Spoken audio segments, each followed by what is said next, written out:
ரத்தம் ஊற என்னென்ன உணவுகள் சாப்பிடலாம், அதாவது ரத்தம் அதிகரிக்க, ஹீமோகுளோபின் லெவல் அதிகரிக்க நம்ம என்ன மாதிரியான உணவுகள் சாப்பிட்டா உடலுக்கு ரொம்ப ரொம்ப நல்லது இல்லைங்களா? இப்போ ஹீமோகுளோபின் லெவல் அதிகரிக்க நம்ம சாப்பிட வேண்டிய உணவாகவே சித்த மருத்துவத்தில் மருந்துகளாக இருக்கட்டும், உணவாக இருக்கட்டும், எல்லாமே அந்த நோயை இயற்கையான முறையில் பக்க விளைவுகள் இல்லாமல் சரி செய்யக்கூடியதான். அந்த மாதிரி தான் சித்தர்களும் நமக்கு வந்து இந்த பிளட் ரொம்ப கம்மியாக இருக்குங்க, ஆர்பிசி செல்ஸ் ரொம்ப கம்மியாக இருக்குது, ஹீமோகுளோபின் லெவல் ரொம்ப கம்மியாக இருக்குது. ஸோ அப்படி இருக்கும்போது நம்ம உணவு முறையில் என்னென்ன சாப்பிட வேண்டும், ஸோ மருந்து முறைகள் நிறைய சித்தர்கள் நமக்கு சொல்லியிருக்காங்க. உணவு முறையில் என்னென்ன நம்ம சாப்பிட வேண்டும் அப்படின்றத நம்ம தெரிஞ்சுக்கலாம். ரொம்ப ஈஸியாக சாப்பிட வேண்டிய உணவு முறைகளை பற்றி இந்த பொரியலை ஒரு வாரத்துக்கு 2-3 முறை நீங்கள் கட்டாயம் சாப்பிட்டுட்டு வாங்க. ரத்தம் வந்து அதிகரிக்க ஆரம்பிக்கும். ஸோ தொடர்ந்து ஒரு மாதம் பயன்படுத்தினாலே ஹீமோகுளோபின் லெவல் ஒரு 2 பாயிண்டாவது கண்டிப்பாக இன்க்ரீஸ் ஆகிடுங்க. அது மட்டும் இல்லை, ரொம்ப நாளாக தீராத தலைமுடி உதிர்தல் பிரச்சனை நிறைய பேருக்கு இருக்கும் இல்லைங்களா? எனக்கு தலையில் கை வச்சாலே முடி கொட்டுதுங்க அப்படின்லாம் சொன்னீங்கன்னா, இந்த தலைமுடி உதிர்தலுக்கு மிக சிறந்த ஒரு பெஸ்ட் டயட் அப்படின்னா இதை சொல்லலாம். இதை நீங்கள் தாராளமாக பயன்படுத்துங்க.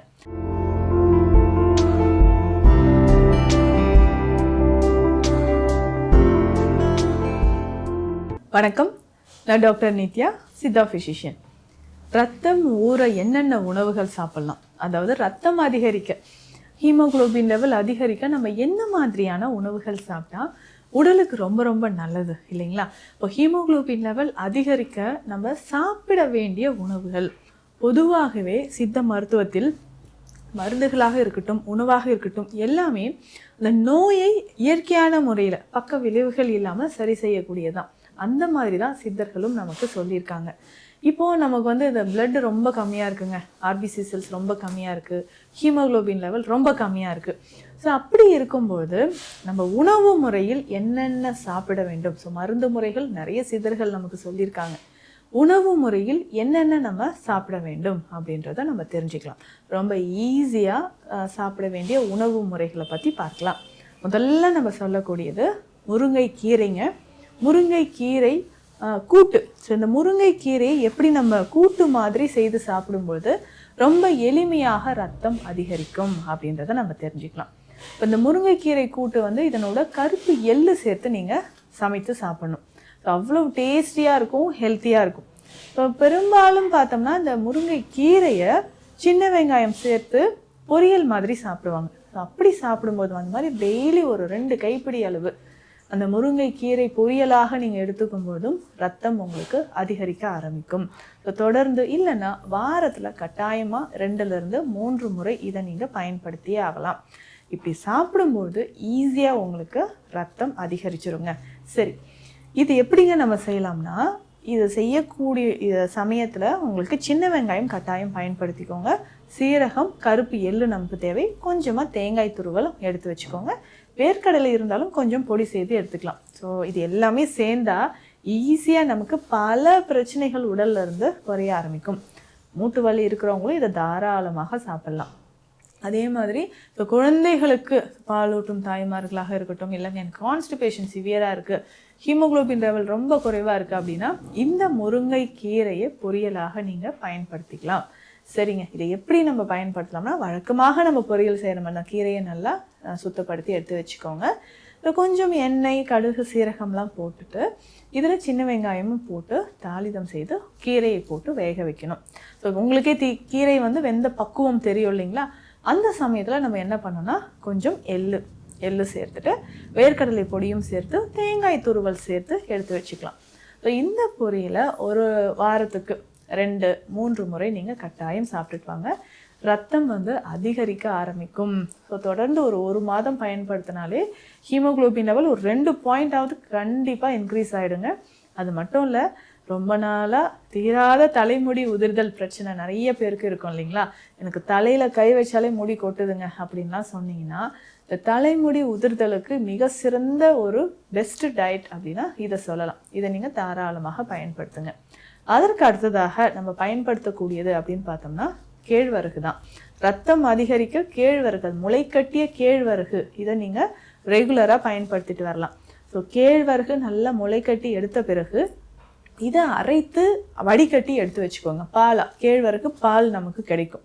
ஸோ இதனோட கருப்பட்டி, ஏலக்காய், ஒரு 2 பிஞ்ச் சுக்கு பொடி, இதை சேர்த்து நீங்கள் குடிச்சிக்கிட்டே வரணும். ஸோ இதுவுமே வாரத்துக்கு ஒரு 2-3 நாட்கள் நீங்கள் பயன்படுத்தலாம்.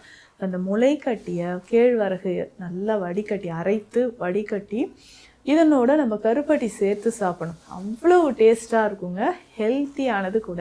இப்போ கிடுகிடுன்னு நமக்கு ரத்தம் அதிகரிக்கணும், ஹீமோக்ளோபின் லெவல் இன்க்ரீஸ் ஆகணும்னா இந்த உணவு முறையை நீங்கள் தாராளமாக சேர்த்து சாப்பிடலாம்.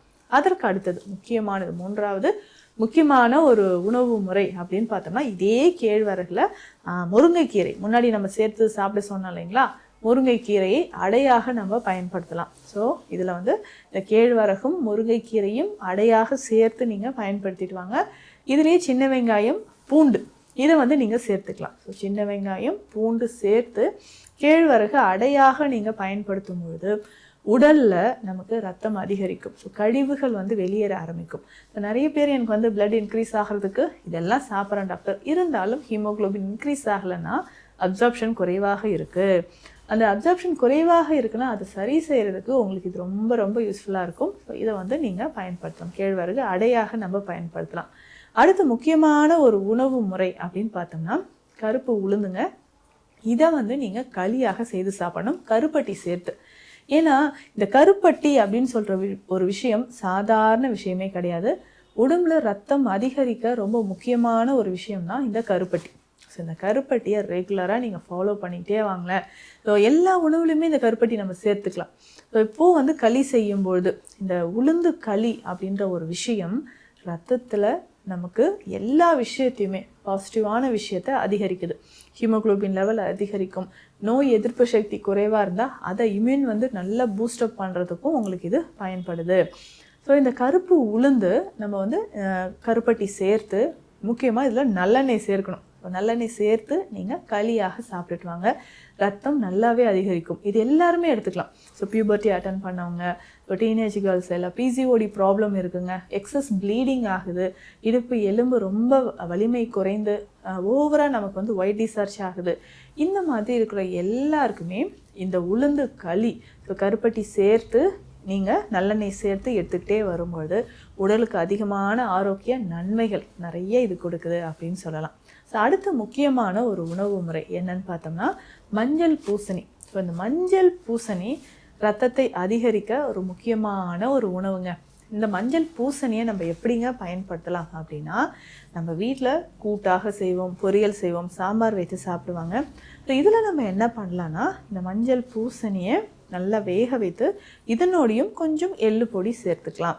ஸோ மஞ்சள் பூசணி ரெகுலராக நம்ம சாப்பிட்டுக்கிட்டே வரலாம். ஸோ தினந்தோறுமோ இல்லை வாரம் 2-3 முறையாவது மஞ்சள் பூசணியை நீங்கள் கூட்டு மாதிரி சமைத்து சாப்பிட்டுட்டு வரலாம். ஸோ இதில் இருக்கக்கூடிய விட்டமின்ஸ், மினரல்ஸ் மற்றும் ஃபைபர் இது எல்லாமே நம்மளுடைய ஹீமோக்ளோபின் லெவலை அதிகரிக்கக்கூடியது.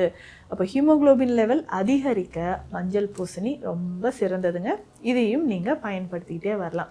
ஸோ ரத்தம் அதிகரிக்க இவ்வளோ உணவு முறைகள் இருக்குது. இதனோட பெஸ்ட்டாக ஃப்ரூட்ஸ் அண்ட் வெஜிடபிள்ஸில் நம்ம என்னங்க சேர்த்துக்கலாம் அப்படின்னா மாதுளை ரொம்ப சிறப்பானது. அதாவது நாட்டு மாதுளை கிடைச்சா எடுத்துக்கோங்க. இதுவே சித்த மருத்துவத்திலையும் பார்த்தோம்னா மாதுளை மணப்பாகு அப்படின்ற ஒரு மருந்தாக நமக்கு கிடைக்குது. ஸோ இந்த மாதுளை மணப்பாக நீங்கள் ரெகுலராக எடுத்துக்கிட்டே வாங்க, நல்லா உங்களுக்கு ஹீமோக்ளோபின் லெவல் இன்க்ரீஸ் ஆகும், ரத்தமும் அதிகரிக்க ஆரம்பிச்சிடும். ஸோ இந்த மாதுளை மணப்பாகு வீட்லேயே நம்ம செய்யலாம். அது பார்த்திங்கன்னா இந்த மாதுளை நல்ல நாட்டு மாதுளை சாறு எடுத்து, கற்கண்டு இருக்குது பார்த்தீங்களா, கற்கண்டு பாகு காய்ச்சி அந்த பாகில் நாட்டு மாதுளை சாறு விட்டு அதனோட கொஞ்சம் ஏலக்காய் பொடி சேர்த்து செய்யக்கூடியதான் சிரப் மாதிரி வரும். அதுதான் மாதுளை மணப்பாகு. ஸோ இதை ஒரு 10 ml அளவுக்கு ரெகுலராக நீங்கள் பயன்படுத்திக்கிட்டே வரும்பொழுதும் ரத்தம் அதிகரிக்க ஆரம்பிக்குது. இதனோடு சேர்ந்து பீட்ரூட், இதுவும் தவறாமல் எடுத்துக்கோங்க. வாரத்துக்கு 2-3 முறை. ஸோ பீட்ரூட் நம்ம பயன்படுத்தும் போதும் உடலில் இருக்கக்கூடிய அந்த ரத்தத்தை அதிகரிக்கக்கூடிய தன்மை நமக்கு அதிகரிக்குது. ஸோ இதை தாண்டி இன்னும் நிறைய விஷயங்கள் இருக்குது. ஸோ சுண்டைக்காய் நம்ம உணவில் அடிக்கடி சேர்த்துக்கலாம், கூட்டு வைத்து சாப்பிடலாம். ஸோ சுண்டைக்காயும் உங்களுக்கு ரத்தத்தை அதிகரிக்கக்கூடியதுதான். ஸோ பெண்களுக்கு இது ரொம்ப ரொம்ப யூஸ்ஃபுல்லான ஒரு பதிவாக இருக்கும்னு நினைக்கிறேன். ஏன்னா இன்றைக்கி எல்லாத்துக்குமே ஒரு டேப்லெட் வீங்கிக்கிட்டே இருக்கும். கால்சியம் குறைபாடாக ஒரு டேப்லெட், ரத்தம் இல்லையா ஒரு டேப்லெட், அந்த மாதிரி இல்லாமல் ரெகுலராக ஈஸியாக டயட் மூலயமாகவே சைடு எஃபெக்ட்ஸ் இல்லாமல் நீங்கள் ரத்தத்தை அதிகரிக்கணும், ஹீமோகுளோபின் லெவல் அதிகரிக்கணும்னா இந்த உணவுகளை ஃபாலோ பண்ணுங்கள். மேலும் சித்த மருத்துவம் தொடர்பான மருத்துவ ஆலோசனைகளுக்கு ஸ்க்ரீனில் இருக்கிற நம்பருக்கு கால் பண்ணுங்கள். நன்றி.